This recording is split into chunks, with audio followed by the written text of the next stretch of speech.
Hi, my name is Kevin Hale, and I will be going over the artifact review for for team number 4, Project 10 SolarSENSE. Now today, um, I'm just going to briefly go over the sprint goal and all the artifacts that we have coded in during this current sprint. So we started on January 7th after taking a hiatus during the winter break. So we're jumping back into the sprint, and our first goal is to code a generic analysis algorithm to use historical climate data for farmers' use. Now, if you're not familiar with our project, I'll briefly go over that.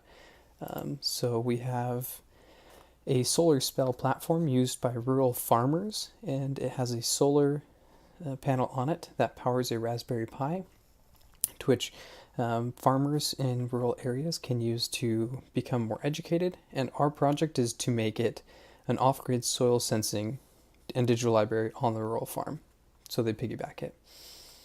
And so now we're having to develop the soil analysis algorithm. That's the goal for this sprint. And so if we come to our sprint task board, this is currently sprint 4, and we are adding in smaller sections. And one thing that we talked about when we were having the with our meeting between our sponsor and then as well with Doug Sandy is that we found that we were doing more hardware related issues this sprint rather than software related issues, to which we're changing. But for example, so we want to be able to process the data that we have, the historical data that we have in the Mongo database on the Raspberry Pi. And we've added a couple more options within the interface that the farmers would use.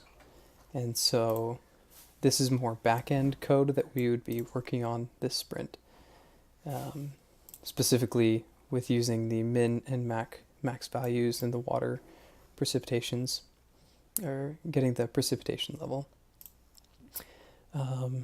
So this we already submitted as well. So now let me pull up. So right now I'm currently connected via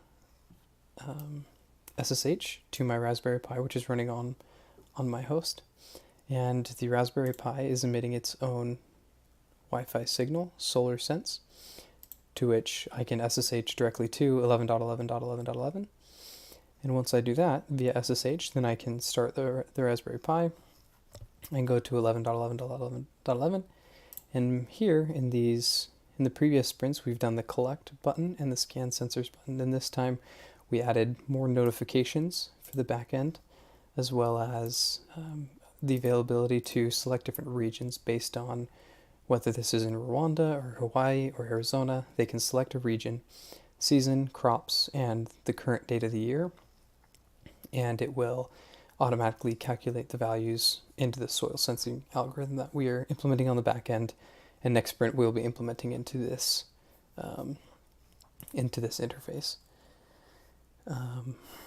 One thing that we've also worked on is making sure that it is also good on a mobile development instead of simply a web platform.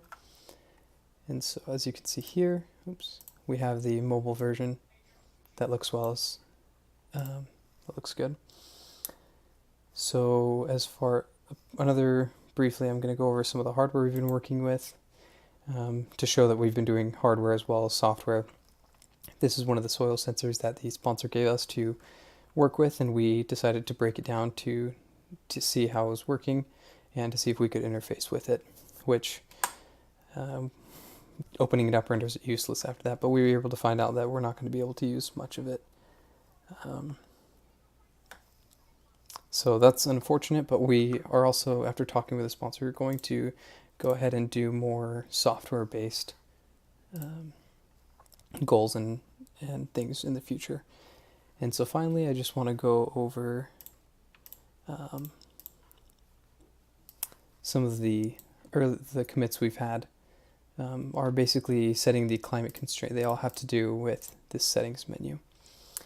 And most of them, Wes did a lot of work recently on getting all that implemented. And so that is our artifact review for this sprint on January 19th. Thank you.